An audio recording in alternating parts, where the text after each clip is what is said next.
Bonjour à toutes et à tous, c'est les amis, c'est 55. Aujourd'hui, on se retrouve pour le cinquième épisode de Random Mania Pocket saison 7. Et aujourd'hui, vous allez avoir les combats de Lolux. C'est parti, on commence directement par les premiers combats. Et on continue avec le prochain combat qui m'oppose face à Lolux. C'est parti, ça il est avec Megapagos contre Sharpedo et le Crogivre qui est balancé, qui n'enlève rien. Ça fait exuviation de mon côté, forcément. Turbo qui s'active forcément de l'autre. Cascade qui va retirer un peu plus avec la méga. Landrock, c'est one shot, ça envoie coup de langue, Aquabrèche, ça fait 55%, c'est énorme. Plaquage qui va pas me paralyser. Aquabrèche, la deuxième qui va du coup mettre KO, ça envoie Papillon, Aquabrèche, c'est ciao.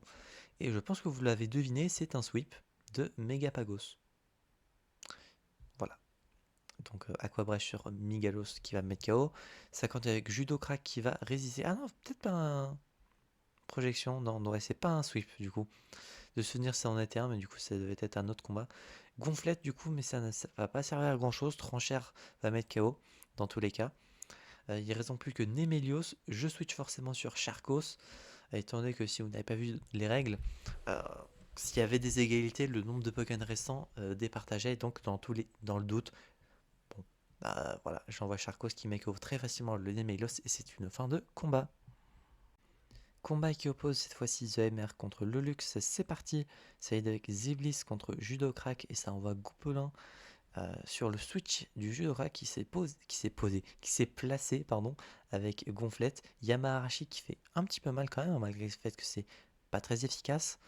Façade qui va faire beaucoup plus mal vu qu'il y a la brûlure, forcément. Lugia qui arrive, Aéroblast qui va achever Judocrack. Et ça envoie Dracofeu, Ziblis, Mega Dracofeu X. Pour le moment, on aura vu plus de méga évolution que d'attaque Z dans ce tournoi. Et je pense pas que ça va changer de sitôt, pardon. Woodfeu qui va annihiler forcément le Mega Seahawks. Dracogriffe sur Arceus Dragon, du coup. Lugia qui arrive, qui va correctement résister. Toxic qui est posé. Au moins, ça c'est fait. Dracogriffe qui continue d'enlever, vu que Lugia avait dû avoir multi-écaille. Du coup, les premiers dégâts qu'il perd, il en perd moins, tout simplement. C'est comme s'il avait un boost de défense ou qui résistait à l'attaque.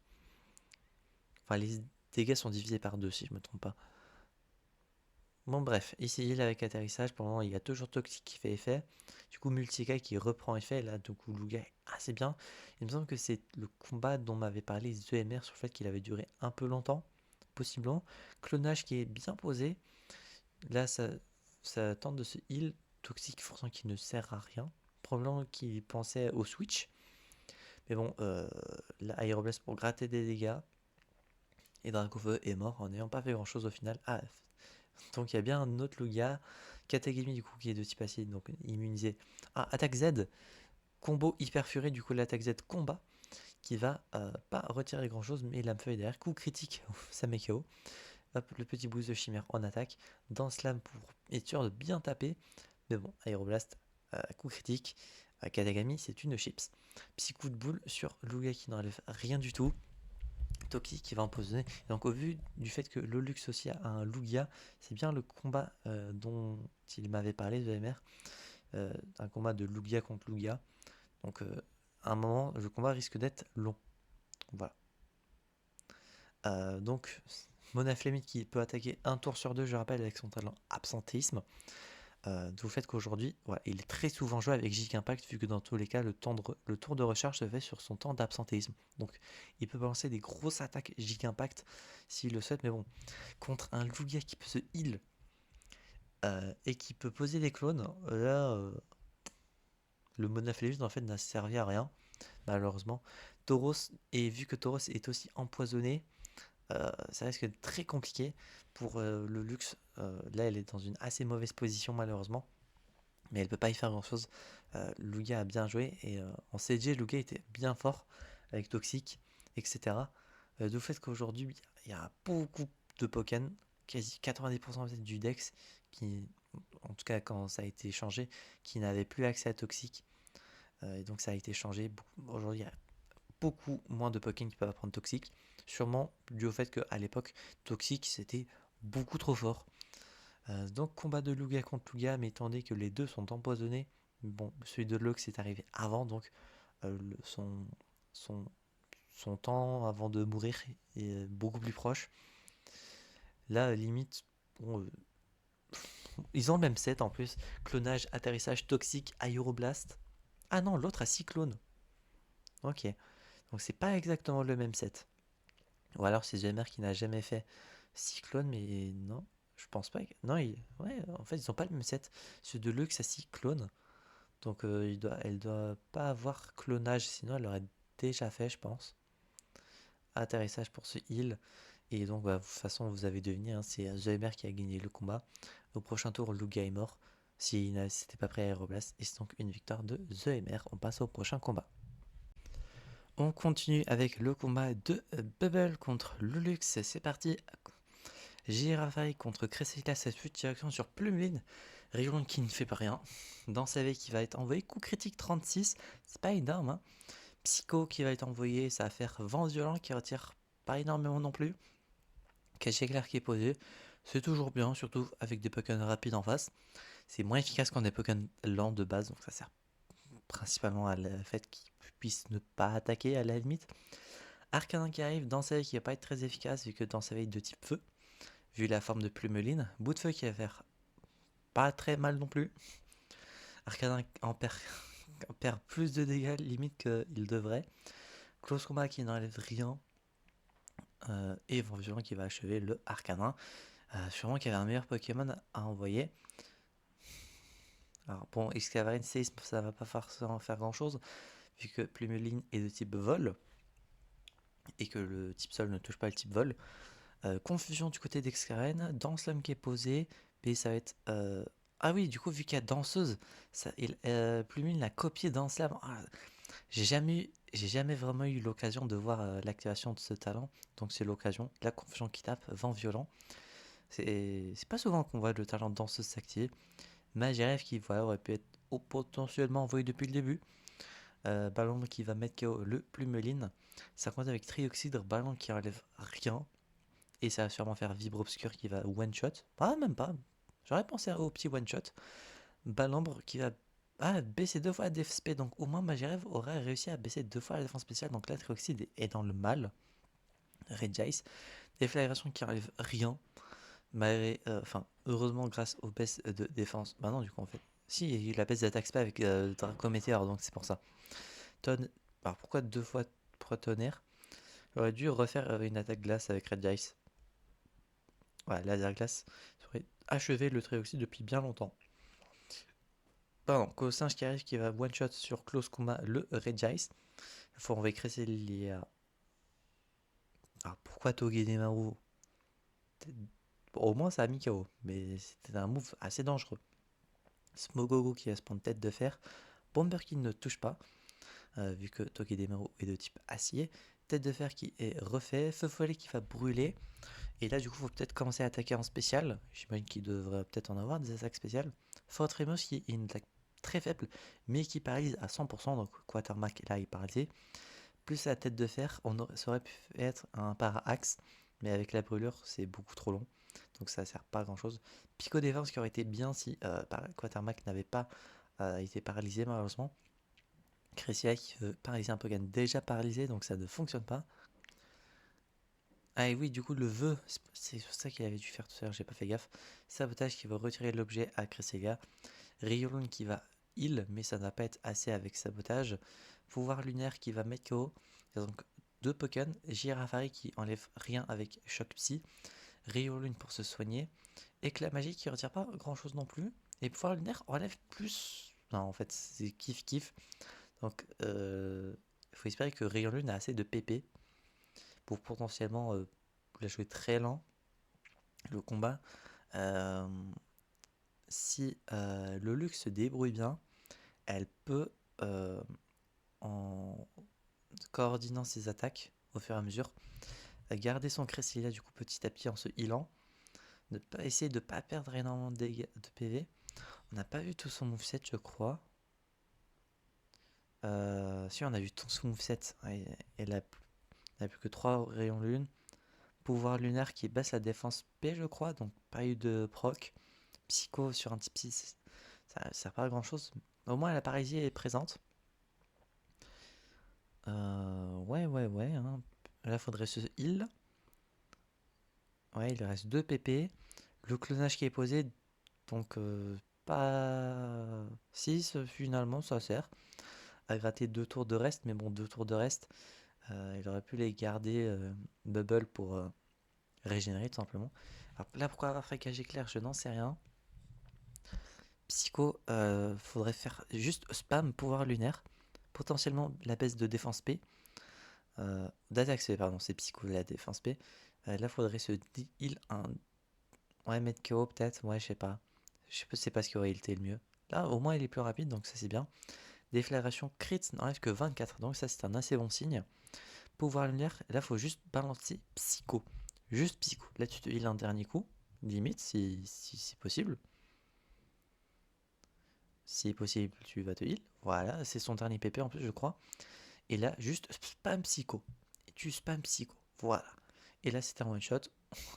GG à Lux, on passe au prochain combat. Et combat qui oppose Remdav contre Lolux. C'est parti, ça a été gros tas de morph d'Alola contre Hipporoi qui pose directement la danse Draco et Sabotage qui va retirer la Péprine. Tête de fer qui va faire quelques dégâts malgré tout. Pourquoi il n'y a pas d'attaque ou qui fait Bonne question. Ou colère, oui, c'est vrai que colère, c'est vrai que ça fonctionne aussi. Ça va envoyer Guerrilla, non forcément, puisque c'est un type V. Et le type V n'est pas touché face au type dragon. L'amiral, bon, là pour le coup, Remda va bien jouer en switchant sur un type V. Vampi baiser qui va gratter quelques dégâts sur Clamiral, pas assez, hein, clairement. Hydrocanon qui va faire assez mal. Ça va faire synthèse. Est-ce que ça va stall le toxique? Je pense que oui. C'est une bonne stratégie en plus. Ça gratte quelques dégâts par-ci par-là. Bon, ça perd l'objet des restes. Mais bon, c'est Galen, je pense, peut se débrouiller sans. Laser glace. Oh, le gel. Ok. Ça se dégèle direct. Mais au moins, il y a eu un gel dans ce tournoi. C'est pas quelque chose qui arrive très souvent. Donc, c'est stylé. Ça reste stylé. 10% de chance que ça arrive à chaque fois. Euh, Surtout pour des attaques qu'on voit très souvent avec laser glace, blizzard. Ça a 10%. Donc, c'est pas énorme. Vortant qui Kimeko, du coup, le Shaofwin. Ça réenvoie Grotamar d'Alola mourir sur le Vortant. Pourquoi je ne sais pas. Peut-être qu'il n'y avait pas de meilleur Pokémon. Ah si, il y avait Arbok.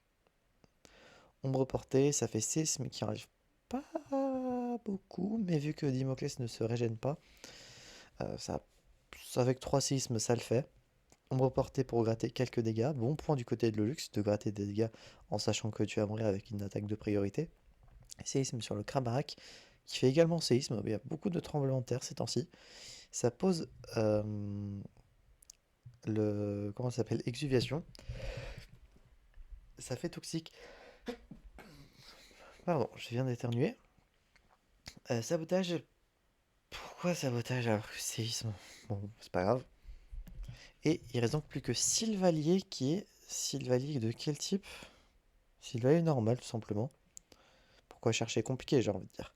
Tête de fer qui va mettre KO. Et il reste donc plus que un Pokémon, mais bon, avec le toxique. Bon, Xanas, bon, c'est foutu. Ah ouais, quand même. Il n'y aurait pas le poison. Ça n'aurait rien changé, mais je pensais pas que Damoclès allait enlever autant. On va passer à la suite. Et on continue avec le combat qui oppose Lolux contre Adrien. C'est parti, ça est avec Liputu contre Seracroll. Double Pokémon Glace. Fermeté qui va être sur Seracroll. J'apprends que Seracroll possède fermeté. Putain, c'est pas un Pokémon que je vois très très souvent. Séisme qui va mettre KO le Liputu. Ça envoie Mouscoto, surpuissance, qui va baisser du coup son attaque spé, mais sûrement que Boost Chimère va booster l'attaque en contre-coup. Donc là, en vrai, bon, il n'y aurait pas eu toxique, j'allais dire. On peut partir sur un potentiel sweep, mais juste spam surpuissance, c'est pas si ouf que ça, hein. Bon, contre Zekrom, bon, voilà, on va switcher donc sur Créfadet, oui, oui. Changer d'éclair qui va envoyer Quartermac, donc le pire switch possible sur un Pokémon de type Psy, tout simplement. Lance-flamme qui enlève rien. Cage éclair, pas cage éclair, coup de jus, j'ai cru que c'était cage éclair. Séisme, du coup forcément vu qu'il y a lévitation ça ne va pas toucher. Coup de jus qui va retirer quelques dégâts. Céracol qui arrive sur le sabotage qui va perdre son objet reste. Pardon, je viens de bailler. Céracol qui a mis KO. Attaque Z, c'est la cinquième je crois, Cocon Fatal. L'attaque Z insecte qui a été envoyée par Aeromite. C'est trop bien les attaques Z. Ça me manque en vrai. En termes de random battle je veux dire. En termes de mécanique c'est pas ma préférée. Ça doit être mon top 3 parmi les 4. La Mega est en première. Le Terra Crystal, j'ai bien aimé. J'aime bien, en vrai, ça. Le côté strat, j'aime bien. Sinon, après, les attaques Z, j'aime bien aussi. Le Dynamax, j'ai pas encore pu jouer à épée bouclier, j'ai le jeu. C'est pas la mécanique que je kiffe le plus. Que ce soit sur Showdown ou en vrai, c'est pas la mécanique que je préfère jouer le plus. On va passer du coup au prochain combat. Combat qui oppose cette fois-ci Lolux contre Nathan. Et c'est parti, ça valide avec Smogogo contre Galopa. Et ça fait bout de feu directement et ça pose une première rangée de pics toxiques. Et ça miss malheureusement feu follet. Euh, je- Bah, apparemment du coup c'est possible qu'un petit peu miss feu follet. Je sais pas si ça a été changé plus tard ça d'ailleurs. Bonne question. Est-ce que c'est peut-être ça a été calqué après par petit poison et toxique? Je ne sais pas. Si c'est pas le cas, ça serait logique. Bon, forcément un petit peu ne peut pas être brûlé donc ça n'a pas touché Maganon. Ça envoie Bargantua, bon Pokémon, hein, ça peut combattre Papillion, pardon. Par contre, l'attaque, c'est moins bon. Là, il aurait plus fallu balancer Cascade. J'ai obligé la cascade. Bourdon qui va one-shot Junko, peut-être que c'était une méga. Magarna qui arrive, canon floral. Bon, contre Maganon, c'est pas ouf, donc voilà, faudrait switcher. Voilà, sur l'agron, très très bon choix. Qui a sûrement pensé un petit séisme, mais il n'y a pas Papillion, donc c'est un poil dangereux. Enfin, dangereux. C'est un poil risqué de faire surtout séisme. Smogo qui aussi a lévitation. Ébullition qui va brûler. Donc au moins ça va annuler le Danslam. Vampipoint qui va malgré tout mettre KO. Euh, Ça continue avec Bargantua. Aqua Jet. Bon, ça aurait été plus intéressant que Surpuissance tout à l'heure. Ça va obligé, ça envoie Magarna. Stressy. C'est vrai que ça marche aussi. Faire l'inferno, du coup ça va prendre bout de feu tranquillement. Ça va poser mur lumière. Facile. La protection. Poudre d'eau qui va ne pas fonctionner forcément. Poudre lunaire, voilà, ça gratte des dégâts petit à petit. Oh, attaque Z, cocon fatal. Sixième attaque Z que j'en vois, c'est trop bien. Je pensais pas qu'il y avait eu autant d'attaques Z finalement. Et pas comme la saison précédente de Random Mania Pocket, saison 6, où il y avait eu que deux méga évolutions, je crois, ou trois. Là, on a quasiment deux fois, on a déjà dépassé facilement deux fois plus d'attaques Z au total. Megarna qui tranquillement tank la déflag. Merci Mur Lumière. Ça met KO le Smogogo, mais par contre contre deux Bogan Feu et Scorpion derrière, ça risque d'être compliqué. Les trois sont super efficaces sur lui, malheureusement, et la brûlure va achever. On va passer à la suite. Et voilà, j'espère que cet épisode vous aura plu.